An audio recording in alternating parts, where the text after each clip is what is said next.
அனைவருக்கும் வணக்கம். இன்னைக்கு ஹிந்து நியூஸ் பேப்பர்ல என்ன இம்பார்ட்டன்ட் நியூஸஸ் இருக்கு அப்படின்னு சொல்லி பார்ப்போம். ஸோ இந்த இடத்துல நேத்து கேபினெட் வந்து பாத்தீங்கன்னா ஒரு புது ஸ்கீமுக்கு வந்து அப்ரூவல் வந்து கொடுத்துருக்காங்க. அந்த ஸ்கீமை பத்தி தான் இங்க நம்ம பார்க்க போறோம். ஃபர்ஸ்ட் என்ன ஸ்கீம் அப்படின்னு சொல்லி ஸ்கீமோட பேர் பார்த்தோம்னா பிரதான் மந்திரி தன் தானிய கிருஷி யோஜனா அப்படிங்கிறது தான் இந்த திட்டம். சரியா? பிரதான் மந்திரி தன் தானிய கிருஷி யோஜனா. ஸோ இந்த திட்டம் எப்படி உருவாக்கியிருக்காங்க அப்படின்னு பாத்தீங்கன்னா ஆல்ரெடி மத்திய அரசாங்கம் கிட்டத்தட்ட விவசாயிகளுக்காக நிறைய திட்டங்கள் இருக்கு. அதுல கிட்டத்தட்ட ஒரு 36 திட்டங்களை வந்து மெர்ஜ் பண்ணி இந்த பிரதான் மந்திரி தன் தானிய கிருஷி யோஜனா அப்படிங்கிற ஒரு திட்டத்தை வந்து உருவாக்கியிருக்காங்க.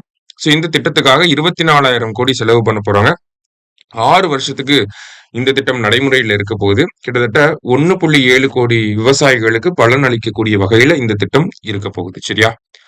இப்போ இந்த திட்டம் எதெல்லாம் ஃபோக்கஸ் பண்ணி எதுக்காக இந்த திட்டம் எதெல்லாம் ஃபோக்கஸ் பண்ணி இருக்க போகுது அப்படின்னா இந்த திட்டம் வந்து அக்ரிகல்ச்சரல் ப்ரொடக்டிவிட்டியை பேஸ் பண்ணி இருக்க போகுது. ஓகேங்களா? அக்ரிகல்ச்சரல் ப்ரொடக்டிவிட்டி விவசாய உற்பத்தி திறனை அதிகப்படுத்தணும் அப்படிங்கிறது. அதே மாதிரி கிராப் டைவர்சிபிகேஷன், ஒரே கிராப்பை மட்டுமே நம்ம பயிரிடாம மாத்தி மாத்தி இந்த டபுள் கிராப்பிங் அப்படி எல்லாம் சொல்லுவாங்க இல்லையா? ஸோ அந்த மாதிரியான விஷயங்களை விவசாயிகளுக்கு சொல்லி தரது. அதே மாதிரி சஸ்டைனபிள் அக்ரிகல்ச்சரல் பிராக்டிசஸ் அப்படின்னு சொல்லுவாங்க. சரியா?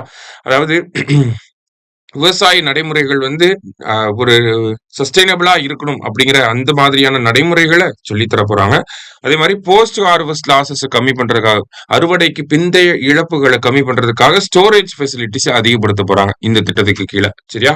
இப்ப 4 அப்ஜெக்டிவ் இருக்கு. அதையும் தாண்டி பார்த்தோம்னா நமக்கு இரிகேஷன் ஃபெசிலிட்டிஸை இம்ப்ரூவ் பண்றது, கிரெடிட் சப்போர்ட் கொடுக்கறது, இதுவுமே வந்து அப்ஜெக்டிவ்ஸ்ல இருக்கு. அப்ப என்னென்னலாம் அப்ஜெக்டிவ்ஸ்ல இருக்குன்னா அக்ரிகல்ச்சர் ப்ரொடக்டிவிட்டியை இன்க்ரீஸ் பண்ணணும், கிராப் டைவர்சிபிகேஷனை இன்க்ரீஸ் பண்ணணும், சஸ்டைனபிள் அக்ரிகல்ச்சரல் பிராக்டிசஸை கொண்டு வரணும், போஸ்ட் ஹார்வெஸ்ட் லாசஸை கம்மி பண்ணணும்.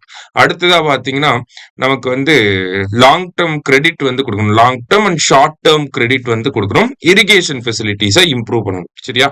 இதெல்லாம் தான் இந்த ஸ்கீமோட அப்ஜெக்டிவ்ஸா நமக்கு கொடுத்துருக்காங்க. இந்த திட்டத்தை பொறுத்த வரைக்கும் பாத்தீங்கன்னா இந்தியாவில் இருக்கக்கூடிய 100 மாவட்டங்கள்ல எப்படி நமக்கு ஆஸ்பிரேஷனல் டிஸ்ட்ரிக்ட்ஸ் ப்ரோக்ராம் அப்படிங்கிறது இருக்கு. ஆஸ்பிரேஷனல் டிஸ்ட்ரிக்ட்ஸ் ப்ரோக்ராம் அதுல பாத்தீங்கன்னா ஒவ்வொரு மாநிலத்திலையும் அட்லீஸ்ட் ஒரு மாவட்டத்தையாவது தேர்ந்தெடுப்பாங்க. அதே மாதிரிதான் இந்த திட்டத்திலையும் அட்லீஸ்ட் ஒரு மாவட்டத்தையாவது தேர்ந்தெடுப்பாங்க. சரியா? ஸோ ஆஸ்பிரேஷனல் டிஸ்ட்ரிக்ட் ப்ரோக்ராம் மாதிரி இங்கேயும் கொண்டு வர போறாங்க.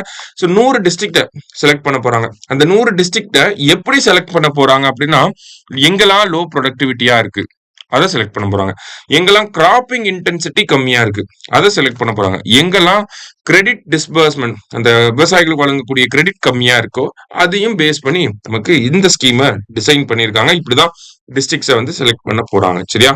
ரொம்ப முக்கியமான ஒரு திட்டம், நல்லா பார்த்து வச்சுக்கோங்க. சரியா?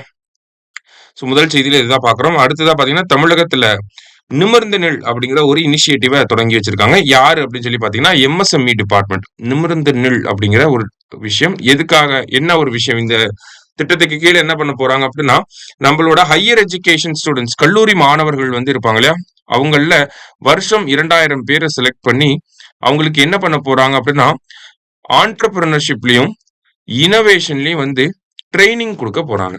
அதான் இந்த ஸ்கீம். சரியா? வருஷத்துக்கு 2000 பேரை செலக்ட் பண்ண போறாங்க.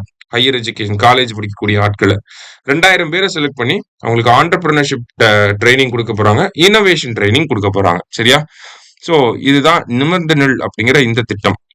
அடுத்ததா பாத்தீங்க அப்படின்னா நமக்கு குஜராத்ல ஒரு புது ப்ராஜெக்ட் வந்து ஒன்னு ஆரம்பிச்சிருக்காங்க. சரியா?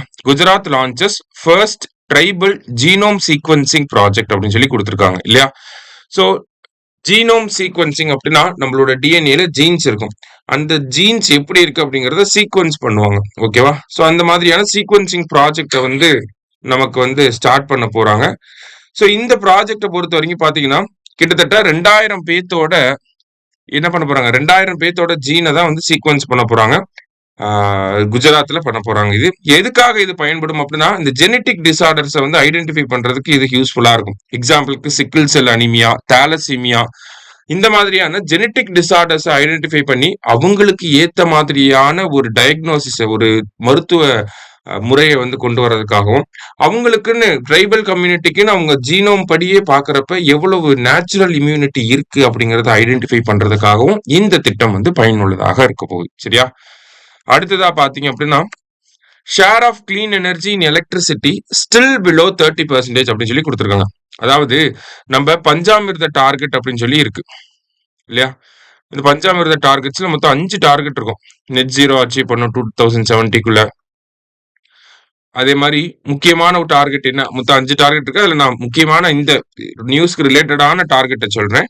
என்னன்னா ஷேர் ஆஃப் நான் ஃபாசில் ரிசோர்சஸ் 50% இருக்கணும் இன் எலக்ட்ரிசிட்டி. அதாவது ஃபாசில் ரிசோர்சஸ்னா வந்து பாத்தீங்கன்னா நமக்கு கோல் அந்த மாதிரி சொல்லுவோம் இல்லையா?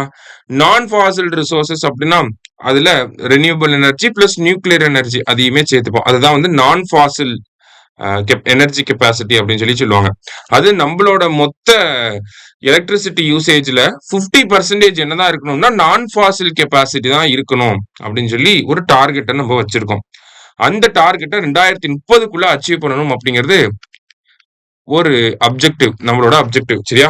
ஆனா அது 2025லயே அச்சீவ் பண்ணிட்டோம் சொல்லி ரீசெண்டா நம்மளோட மத்திய அமைச்சர் வந்து இதை பத்தி சொல்லியிருப்பாங்க. ஓகேவா?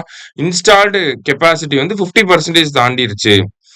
நான் ஃபாசில் ரிசோர்சஸ்ல இருக்கக்கூடிய இன்ஸ்டால்டு கெப்பாசிட்டி 50% வந்து தாண்டிருச்சு அப்படின்னு சொல்லி சொல்லியிருக்கிறாங்க.